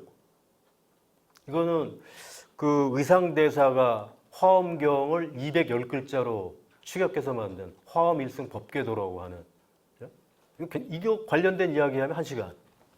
재미난 얘기 되게 많은데. 그래서 그 유럽의 근대라고 하는 것은 적어도 요 세 가지, 인쇄술, 화약, 나침판이라고 해서 동양 원나라를 통해서 송나라의 발명품이 유럽에 들어갔는데, 그것이 중세 유럽의 내적인 힘이라고 할 수 있는 대학, 원근법, 기계시계, 복식부기, 인쇄술 서로 결합해서 유럽의 근대를 비로소 만들었는데, 그것이 꽃을 피우게 된 근본적인 동의는 이른바 대항해 시대, 지리상의 발견을 이야기하는, 돛담배 타고 나온 거거든요, 바다로. 에스파냐하고 포르투갈이 처음에 후원해줘가지고 왕실에서, 니네 한번 그럼 나갔다 와봐. 나갔다 오게 된 근본적인 이유는 후추 얻으려고 나갔던 거죠. 오스만 투르크가 옛날에 그 지중해 세력을 딱 막아버리니까 애들이 갈 데가 없는 거예요. 그죠? 그래서 바닷길로 어디 넘어가면 뭐 인도가 있다는데, 인도에 가지고 후투죠. 그래서 콜럼부스가 서인도 제도라고 요새 얘기하는, 그게 어디냐면 미국 남쪽, 쿠바 위쪽에 있는 작은 섬들이 있잖아요. 근데 걔들은 지금도 오히려 서인도 제도라고 그러잖아요. 그리고 인도 땅이라고 굳게 믿었던 거고, 거기서부터 시작된 이 지리상의 발견, 그 지리상의 발견이 나중에 만들어지는 자본주의하고, 그 다음에 적어도 19세기 이후에 시작됐었던 과학주의라고 하는 것. 과학은 기술하고 연결이 되죠. 이제 이 책은 사피엔스에서 이제 유발 하라리가 굉장히 멋지게 쓰는 말인데, 제국 건설은 과학의 프로젝트였고 과학의 프로젝트는 제국의 프로젝트였다고 얘기하는데, 과학 건설은. 그러니까 이 얘기를 말씀을 드리면 이해하기 편할 텐데, 1798년에 나폴레옹이 이집트에 들어갑니다. 이집트를 어떻게 해서든지 정복해서 영국이 점령하고 있었던 동인도 제도, 동인도 주식회사 아시죠? 인도 쪽으로 가는 그 중간 기지를 꽉 잡아서 영국 세력을 무력화시키고 프랑스의 제국주의를 활성화시키려고 이집트에 들어갔는데 165명의 과학자를 데리고 들어가요. 165명. 어떤 책에서는 뭐 179명, 숫자가 좀씩 다른데, 제가 읽은 책에서 165명이 다 같이 들어갔다는데, 과학자들을 왜 데리고 들어갔어요? 그 나라의 모든 것을 낱낱이 알아서 최대한 착취하고, 이 나라가 어떤 나라인지를 그 국가의 최고 권력자에게 알려주는 걸 의무로 생각했던 겁니다. 정복자들이. 모든 유럽의 제국주의자들은 처음 들어갈 때 반드시 자연과학자들 포함해서 인문학자들을 데리고 들어가요. 이 나라에서는 인구가 얼마고, 강수량은 얼마고, 어떤 식물들이 자라고, 어떤 문화와 예술이 발달했고, 어떤 뭐 곡물이나 광물이 있고, 이걸 전부 낱낱이 조사를 하는데 무려 165명을 데리고 들어갔다는 거죠. 그러다 보니까 발견한 게 1799년에 이른바 그 로제타석이라는 걸 발견했다는 거 아니에요? 그걸 다 풀어가지고 1820년대쯤에 이 이집트 학이라고 하는 책을 20권짜리를 냈는데, 이게 전 유럽 쪽으로 팔려나와가지고 오늘날 우리들이 보는 미이라라고 하는 영화 보셨죠? 그 출발이 나폴레옹 1798년부터 출발이 되는 거예요. 왜 이렇게 많은 사람들이 피라미드, 스핑크스에 그렇게 많은 관심을 가지게 됐느냐 이거지. 출발은 거기서부터 출발하는 겁니다. 일제가 우리나라에 들어와서 1910년서부터 45년까지 만 36년 동안 뭐 새를 많이 박았다. 저는 그건 그렇게 생각 안 해요. 얘들이 측량을 위해서 뭔가를 박았을 가능성이 많지, 일본은 그렇게 무슨 신비주의니 뭐니 이런 거 있잖아요. 그건 무당이잖아요. 예? 그런 거 별로 관심 없는. 근데 걔들이 낱낱이 조사해 놓은 게 어쩌면 해방되고 나서 우리 전쟁 겪고 이승만 때 무슨 뭐 굉장히 많이 죽어 나갔잖아요. 박정희 18년 동안은 먹고 사니 좀 많이 돌아갔고 전두환 노태우 12년 동안에 한 게 뭐가 있어요? 별로 없잖아요. 씨름이나 뭐 하고 뭐 프로야구나 활성화시키고 뭐 그런 거 아닙니까? 그 이후에 과연 얼마나 많은 정밀한 우리나라에 대한 체계적인 조사, 자연과학적 방법론이 동원됐을까? 저는 좀 의심이 많거든. 비교를 해봤으면 좋겠다는 생각이 드는 거죠. 1910년부터 45년까지만 35년 동안 일제가 측량하고 남겨놓은 자료하고 낱낱이 걔들이 그냥 도망갔으니까 1945년부터 2023년까지 적어도 한 70년, 80년 가까운 세월 동안에 한국 정부가 측량하고 비교 분석을 해보면 어떻게 나올까, 결과가. 저 대단히 궁금한 사람이에요.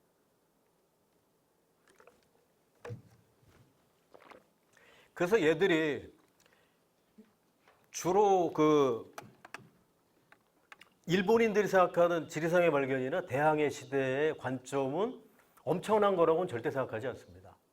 유럽이 상대적으로 자기네들보다 힘이 약한 지역에 들어가서 착취하고 그 착취의 결과로 자연과학의 발전이 이루어지고 그것에 근거해서 계몽주의라고 하는 게 득세하고 그 계몽주의 덕분에 정치혁명이 일어나서 오늘날 세계를 쥐락펴락하게 된 게 유럽 제국주의다. 간단하게 생각하는 거예요. 그래서 근대를 가장 간단하게 정의하면 세계 역사에서 변방에 있었던 유럽 지역이 지난 500년 동안 세계를 장악하게 되는 전 과정. 이게 근대거든. 아주 간단한 겁니다, 이게. 그래서 일반적으로 보면 얘들이 이렇게 남미에 들어가고 호주에 들어가서 그다음 나중에 북미까지 다 먹어버리는 과정인데 거기에서 다량의 은을 가지고 유럽을 배불리 먹이면서 문학과 예술, 자연과학이 발전하게 되고 그것에 근거해서 정치적인 혁명이 발생하고 나중에는 산업혁명하고 결부가 되고 그것이 지난 200년 동안 일반화된 것. 그것이 근대이자 현대가 아니냐 이거죠. 그래서 우리가 아까 제가 잉글랜드, 프랑스, 도이칠란드를 이야기했을 때 산업혁명은 영국에서 일어났죠. 18세기 중후반에. 정치혁명은 프랑스에서 일어났죠. 대혁명. 정신혁명은 도이칠란드에서 일어났습니다. 그게 뭐냐면 1810년에 폰 훔볼트가 베를린에 훔볼트 대학을 만들어요. 그게 근대적인 의미의 대학의 효시입니다. 1810년에. 그러니까 200년쯤 된 거예요. 그래서 훔볼트가 그 근대대학을 만들었을 때 학문의 중심은 자연과학이 있었어요. 왜? 방금 전에 산업혁명 얘기했잖아요. 기술이 발전하려면 자연과학이 근거가 돼줘야 되고 그래서 19세기 후반기에 득세하기 시작한 게 인문학이고 이게 세상이 복잡 다단하다 보니까 이걸 해설하기 위해서 사회과학이 등장하기 시작한 건 20세기 초반이에요. 여러분들이 알고 있는 사회과학의 핵심적인 과목을 몇 가지만 얘기해 보세요. 심리학, 사회학, 정치학 뭐 이런 과목들이죠. 지리학 이런 과목들이에요. 역사학이 어디냐 그러면 되게 반으로 쪼개져요. 인문학이라고 절대적으로 얘기하지 않습니다. 사회과학에 놓고 싶어하는 역사학자들도 굉장히 많아요. 왜? 인문학에서 생각하는 건 특히 문학 쪽에 생각하는 거는 사학자하고 문학자가 바라보는 세상은 너무 다릅니다. 그렇죠? 우리들이 동원하는 거는 상당한 의미에서 상상력이죠. 근데 역사학자들이 들여다보는 거는 상상이 아니라 돌아서 어떤 일이 있었는지에 대한 과거 사실의 낱낱이 확인을 가지고 기술하는 거잖아요. 상상력은 아주 제한되게 작동할 수밖에 없거든요. 기록이 부족할 경우. 여기에 포함되는 게 고고학적 발견이죠. 아니면 다른 자연과학적. 요새 이런 것들이 많이 동원돼가지고 입체적으로 그러니까 학제간 어떤 역사가 가능해지는데 근본적으로는 두 가지잖아요. 유물하고 기록. 이걸 가지고 역사를 공부해 오지 않았습니까? 여기서 상상력은 오히려 장애가 되죠. 왜? 그 영화나 소설이지 그게 어떻게 역사야. 이렇게 얘기할 수 있단 말이에요. 그래서 오늘날 대학은 사회과학, 자연과학, 인문학 이렇게 세 가지가 기둥이 뿌리가 되고 이걸 이제 우리가 기초학문 대학이라고 하고 나머지 대학들은 전부 여기서 이렇게 묶고 저렇게 묶어가지고 먹고 사는데 도움이 되죠. 근데 요새 이 세 가지 대학은 찬밥 신세가 됐고 다른 쪽이 득세하게 되는. 그죠? 유일하게 그래도 대접받고 있는 쪽은 자연과학이죠. 자연과학적 발견. 그것이 굉장히 유효하게 됐는데 그 근본적인 이유는 어디에 있냐면 자연과학자들이 1945년 이후에 자기네들이 발견한 걸 시장에 내다 팔기 시작합니다. 1945년이 왜 나오죠? 만하탄 프로젝트, 원자탄, 히로시마 나가사키. 거대한 살상무기가 만들어지잖아요. 그것에 준해서 야 그러면 뭔가 좀 국가 방위산업? 이거 뭐 좀 도움이 좀 될 것 같은데? 이런 어떤 특별한 발견이 있으면은 이거를 기업이나 국가에 내다 팔기 시작하고 그들이 조금 달려가는데 일단 68혁명이 일어나요. 45년 지나고 난 다음에 23년밖에 안 지나갔는데 유럽에서 68혁명이 일어나요. 저거 왜 일어났지? 사회과학자들이 온전하게 설명을 못해요. 인문학자들은 저 뒤에서 줄곧 헤매고 있었던 거고 그러다 보니까 자연과학의 독주가 시작이 됩니다. 그게 벌써 60년 가까운 세월이 흘러요. 그래서 너무나 지금 대학이 근본적으로 흔들리고 있는데 21세기의 대학은 과학 중심의 과학주의, 과학 만능주의. 아까 제가 얘기 드렸던 유럽적 보편주의가 아니라 보편적 보편주의 혹은 세계적 보편주의. 이걸 만들려면 인문학과 사회과학과 자연과학이 통합이 되어야 된다고 하는 게 임마누엘 월러슨이 가지고 있는 기본적인 방침이에요. 그래서 자연과학자들은 야 진리에 무슨 도덕적, 윤리적 가치가 있고 아름다움이 있어. 우린 진리만 탐구할 거야. 그러면서 허울상의 중립 주장하지 말라. 가치 중립을 이야기하지 말고 정확하게 가치에 대한 이야기를 네가 할 수 있도록 태세 전환을 해라. 인문학자들은 끝없이 아름다움이 뭔지 무엇이 중요한지 가치에 대한 이야기를 하면서 그들을 견인할 수 있는 정치적인 능력을 발휘할 수 있어야 한다는 거고 그 다음에 인문학, 사회과학, 자연과학자들 모두 다 공통으로 해야 되는 일은 진리의 요체는 분석에 있기 때문에 분석가로서 진리를 끝없이 탐구해야 한다. 그래서 연구자이자 학자로서 분석의 끝간데까지 가야 하는 자연과학자적인 태도 또 하나는 정치적 개인으로서 인문학, 사회과학, 자연과학의 통합을 가능하게 해야 한다는 것이고 그리고 무엇보다도 자연과학자들은 가치 중립이라는 허울에서 벗어나서 뒤로 돈 받으면서 가치를 니들 생각하지 않는다. 이건 도둑질이라고 하는 거예요. 그것으로부터 너희들이 벗어나서 이 세 가지 대학의 근본적인 기둥이 하나로 될 때 21세기 세계는 유럽적 혹은 미국적 보편주의 혹은 과학적 보편주의의 세계가 아니라 전지구적 보편주의로서 다시 태어날 수 있을 거다. 그때가 되면 우리는 꽤나 행복한 세상을 살고 있지 않겠는가. 뭐 이런 생각을 임마누엘 월러스틴 같은 사람들이 하고 있는데 지금의 담론을 들여다보고 있으면 저 이상의 담론이 아직 안 나오는 것 같아요. 제가 보기에. 그리고 우리의 대학은 나날이 홍폐해지고 있다는 거고 하나만 예를 들면 서울대학을 가장 많이 보내는 학교가 어디예요? 서울공대입니다. 서울공대라고. 농담이 아니라. 그 다음에 서강대학 애들이에요. 이건 제 얘기가 아니라 통계예요. 서울공대 애들이 반수나 재수를 해요. 서강대학 다니는 애들은 거의 8, 9할이 반수하고 서울대학 간단 말이지. 서울의대 이쪽으로 간다고. 서울의대를 제일 많이 보내는 데가 서울공대. 2등이 서강대학이라고 하는 이런 통계가 뭘 얘기해 주냐는 거지. 이런 맥락에서 우리나라의 대학이나 특히 중고등학교 학부모들은 전면적으로 대학이 왜 존재하는지에 대한 그 성찰에서부터 시작해야 되지 않겠나 그런 생각입니다. 뒤가 무지하게 많이 남아있는데 제 얘기를 일단 여기서 마치고 여러분들의 질의응답을 받겠습니다. 일단 박수. 아유 감사합니다.